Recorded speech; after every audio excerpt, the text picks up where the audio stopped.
Hey everyone, welcome to Broadband Deployment News. The FCC has announced a notice of funding opportunity for grants that will be used to help promote the Affordable Connectivity Program.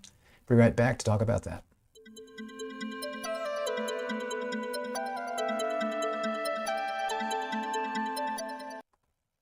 Thanks for joining me. Rick Uzzi here with Broadband Deployment News. So I wanted to talk about this. So this would apply to this would not apply to broadband providers. This would be more for community organizations, states, local governments that want to promote the Affordable Connectivity Program. So that's a program that was part of the Infrastructure Investment and Jobs Act.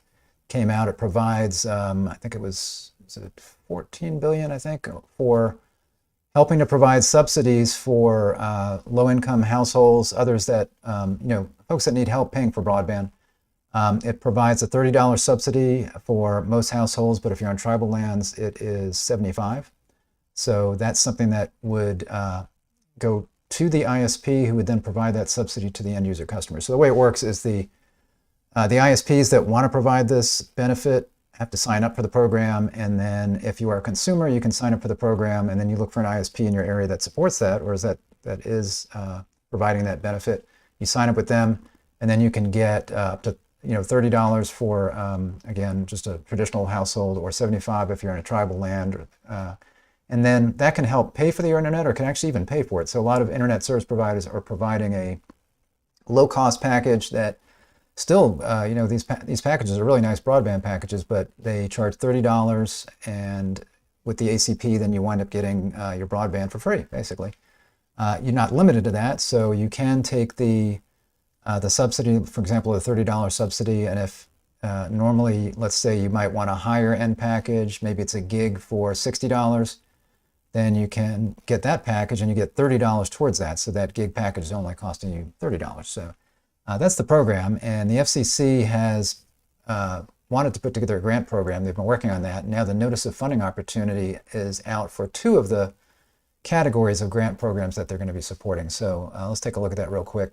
So you see here that they kicked off their grant program to raise nationwide awareness of Affordable Connectivity Program. And a lot of people are already aware. I think last time I looked, there were 13 million people signed up for it. So there's a good number of people. Now there's a lot of people that, based on the requirements for someone, there's a lot of people that still could qualify for this. So they're trying to get this out to a lot of folks. The FCC today announced it has created 4 complementary grant programs to promote the Affordable Connectivity Program nationwide. The outreach program seeks to enlist trusted community messengers to develop innovative outreach strategies to reach historically unserved and underserved communities. Partners will be provided with the funding needed to increase participation among eligible low-income households in need of an internet connection. So again, it mentions, how to put it here, historically unserved and underserved communities. So they're not talking about unserved and underserved from the perspective of the speed of internet that's available, because this is really about providing broadband. This could be about providing broadband to folks that are in an urban area where they've got really fast speeds, or even a suburban area or anywhere else where somebody's in a low-income household and they've got lots of competitors in there. So there's fast internet, but it's just not affordable for them. So it's not really related to what speed internet they have. So they must be talking about historically unserved and underserved as far as economically, and not those definitions as far as it goes to broadband. Partners will be provided with funding needed to increase participation among those eligible low-income households. So again, low-income. The ACP Outreach Grant Program seeks to expand diverse outreach efforts nationwide, strengthen partner networks by empowering them to mobilize people and organizations to help build program awareness, with the ultimate goal of increasing ACP enrollment. There are 4 complementary grant programs. There's a National Competitive Outreach Program, there's a Tribal Competitive Outreach Program, Your Home, Your Internet Program, and ACP Navigator Pilot Program. So this NOFO covers these first 2 items. There's going to be a second NOFO on these other 2 items that combines those. With today's announcement, the Commission is issuing a Notice of Funding Opportunity, or NOFO, for up to $60 million for the National Competitive Outreach and $10 million for the Tribal Competitive Outreach. Eligible applicants must submit applications for the National Competitive Outreach Program and the Tribal Competitive Outreach Program by January 9th, 2023, midnight by that date. And you'll see some of the things. I'm not going to look at the whole NOFO, but I'll show you some parts of that. The Commission will follow up with a separate NOFO on November 21st, so coming up here for the other two programs. So that's the press release, and I will link to that. And then this is where you can download that news release. So this is actually what I'm linked to, is this, where you can download that. Then there's the NOFO, and this is actually a page on the ACP grant programs, or the Affordable Connectivity Outreach Grant Program. So this talks about the program goal and the objectives, and then you see key milestones here. So again, the NOFO release was on November 10th. You see again the application deadline here, July 9th, 2023, next year. And then the anticipated award date would be on or before March 10th of next year as well. And there's a little bit here on submission requirements. And then it mentions the other two programs, a single NOFO again coming in these other two programs for the Your Home, Your Internet, and for the ACP Navigator. So there'll be more information on that to come here in a week or so. So I was going to look at the NOFO. I'm not going to walk through this whole thing. As you can see right here from my scroll bar, this thing is really long, but I did want to cover a few key points. And again, I will link to this page, and on this page where it talks about the key milestones, there is a link to this NOFO that I'm going to look at right here. So I'll link to that page, and you can download this document right here. So you can see they've got their executive summary. Just to keep a few things to point out. Again, they've got their date here, which we already looked at, January 9th, and when they're going to be awarding. You have to submit all the applications through their grant portal. You cannot do that. You can't send anything, mail, email, fax, or anything. It's got to go through the portal, otherwise it won't be accepted. See a long table of contents here. So just a few things to cover in the intro. So again, you see the two ones that this NOFO covers. This is what that will be for. Again, it talks about these two. And it says program overview. So the NCOP, that's the national, funds outreach activities to increase awareness and encourage participation in the ACP for eligible low-income households. Then the tribal one is pretty much the same. It's just for households on tribal lands. And again, the difference being, as far as the funds that are available to the consumer, it's either $30 for those that are on the first program, and then $75 for those that are on this tribal program, as far as the funds that are available to the end user. Let's see what we've got here. Background. It talks about background of the ACP. So the ACP Outreach Grant Program order, the FCC established a budget of $100 million. So that's to cover all of these grants, to fund ACP outreach efforts and establish rules for the ACP. Funding for the ACP Outreach Grant Program will come from this $100 million. Grants will support eligible government and non-governmental partners in conducting a wide range of innovative outreach activities to raise awareness of the ACP and increase enrollment among eligible households. Program goals. The main goal to facilitate promotion of the ACP and increase awareness and participation in the ACP among eligible households. Objectives: expand and support diverse and impactful outreach efforts nationwide, strengthen outreach partners nationwide, and increase ACP enrollment. Then it's got priorities: targeting underserved low-income households or individuals. Again, this would not just be restricted to those that are considered unserved or underserved as far as their availability of broadband. That's not really related. Target outreach in communities that have low ACP participation rates, so specifically those areas. They may also consider prioritizing grants based on whether the state or territory entered into or has committed to enter into a computer matching agreement, or CMA, with USAC for verifying the eligibility. So the USAC are the folks that handle the USF funds, and they're also helping to administer this, but they also have, well, actually, I think primarily the relationship here is they're already kind of set up to be able to verify eligibility. So if a state or whoever is going to be doing this outreach and working with that already has this entered into this relationship or this commitment to use this computer matching agreement, then they will have priority as well, because that helps verify. It's a little bit easier to verify who's eligible. In addition, the following are examples of evaluation factors that may be used. Experience is a lot of this. So what kind of experience do you have? Past success in conducting outreach, those kinds of things. Is it for persons in rural, tribal areas, historically underserved, marginalized, those kinds of things. existing trusted relationships with communities that grant applicants expect to target, familiarity with ACP and experience there, experience with multilingual outreach, sign language including, whether an applicant proposes a cost share or cost match. That's not required, but they say that will be used for a tiebreaker when they're determining the funding. So if two entities are equal in every other way and one says, hey, we'll do a cost match, then that would break the tie. Performance measures, they're going to require a quarterly progress report to ensure that ACP outreach grant program funds are used for their intended purpose and achieve stated outcomes. They've got some performance measures they're going to be looking at. Awareness measures, the number of outreach activities and events that were held and implemented. For example, direct mail, door-to-door, et cetera. Amount of funding spent, amount of personnel or hours spent to do that. Number of individuals reached. So how many people do you actually reach? To increase awareness, how many people learned about it, and then enrollment measures, how many people actually signed up, number of and type of in-person enrollment assistance events held, number who participated, number who enrolled, what's the profile of those folks? Did they already lack access to home and mobile broadband, or maybe just lack access to just home broadband internet? So we're going to be looking at that. And then again, the funding availability for both of these particular grant programs is $70 million. So you've got $60 million on the national and then $10 million specifically for the tribal funds.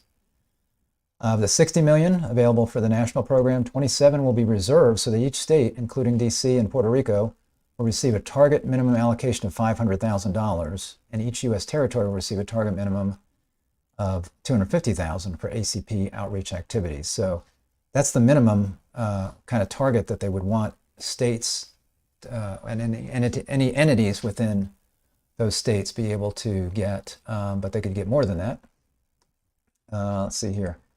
There's a recommended floor and ceiling. So the minimum floor amount for an applicant would be $50,000. So if you're going to apply, they want you to apply for at least $50,000, I guess, to make this worthwhile. And the maximum that they're looking at would be $1 million. That's for an entity. So there could be multiple entities within a state that are doing various things. So that's not necessarily specific to a state. Again, each state, will get that allocation of $500,000 specifically that will be held aside so that each state has at least something. Projected number of awards that they're anticipating would be 200 to 400. Again, the period of performance we didn't talk about that. Sorry. Grant recipients must expend awarded funding against their approved projects and supporting milestones within 24 months. So the period of performance and start date's going to be March 2023, and the projected period of performance end date is March 2025. The reason I chuckled is I've talked about in the past how the ACP, again, it's got 14 billion or so in it, but with the 13 million or so folks that are in it now and figuring $30 a month subsidies and then some percentage of $75 a month, plus there's a $100 device subsidy in there that some ISPs are offering. When you calculate all that in the number of months, the number of people, this program is only going to last a couple of years. It might be 2 years, it might be another year and a half from today. I don't know what the date's going to be, but something's got to happen to refund this program. So by the time these funds start coming out there, there's not going to be much time left as far as the funds that are available from the ACP to be able to provide these subsidies. So Congress is going to have to do something to make this permanent or to extend it. So we'll have to see what happens. We just had an election, the midterms, and there was not the big red wave everybody was expecting, but it looks like government's going to be more divided than it was before. So obviously we still have a Democratic administration. We will probably have, I think they're saying the Senate's probably going to be kind of where it was before, which is a slight, very razor-thin majority. Maybe even a tiebreaker with the vice president on the Senate side. And then on the House side, there may be a couple of seat advantage for the Republicans. The Republicans may start to control the House. So it's going to be even more divided than before. Now, as I've also mentioned in the past, when you have what's considered an entitlement, when you start giving people something, they kind of continue to expect that, unless it's temporary in the case of, let's say, coronavirus kinds of things.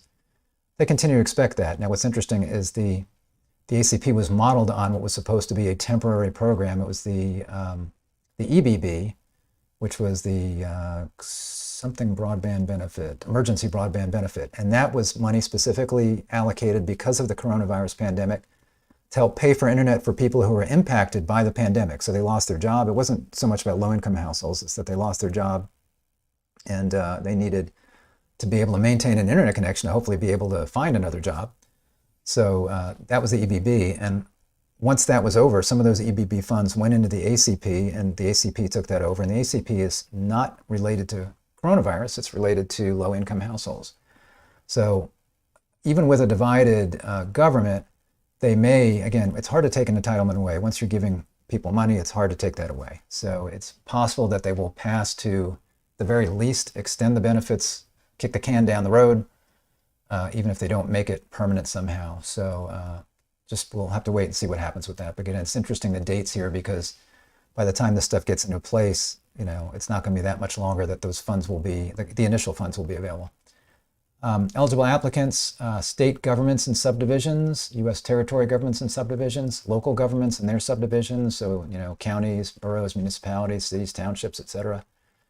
Tribal governments and their subdivisions, public housing agencies, tribal designated housing entities, social service providers, they give examples of food banks, community transportation, education organizations, workforce development training organizations, nonprofit organizations, community-based organizations, including faith-based organizations and social service, community anchor institutions, that could be libraries, public service organizations, and any consortia of the entities listed above that want to get together and apply for grants to do this, so they could work together and do that. So who's not?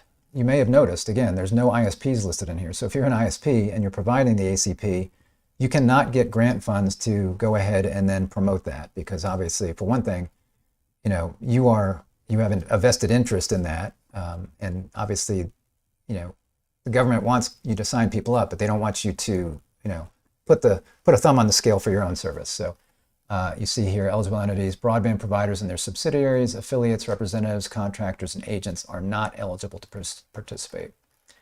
I think that's, oh, here we go.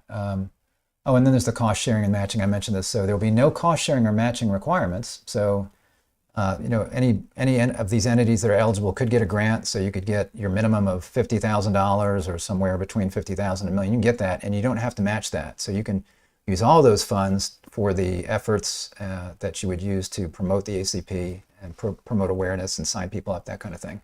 However, as it mentioned, applicants that propose a cost match or cost share may have a priority consideration in the event of a tie. So just something to keep in mind there. So that's it. There's a lot more that you might want to read through if this applies to you. So again, I will go ahead and provide links at the end of this in the comments section. I'll pin a link up there to make sure that you are aware of that and can find that. So that's something that, again, the government's doing to promote the ACP. It's great that we can provide some help for those that can't afford broadband service. And again, we'll have to see what happens as far as extending those funds out. Me personally, I would prefer they not use tax dollars for that. I'd prefer that they actually get those funds through USAC or the USF, somehow through that, so that people that can afford to buy their broadband pay a few extra dollars to help those that can't, as opposed to making it a tax on everyone that way. You know, because again, you know, it's hard. You know, taxes are never good for anybody really, and it's, you know, it's better to put that money to use, and it's better to have that come out of services that are being purchased. This is my opinion. I don't know what they're going to do. So thanks for joining me. I appreciate it. I hope to see you next time for Broadband Deployment News. In the meantime, if this was helpful, go ahead and click the little like there, click subscribe if you're not subscribed, click the bell to be notified when I'm live. Thanks a lot, and I'll see you next time. Bye-bye.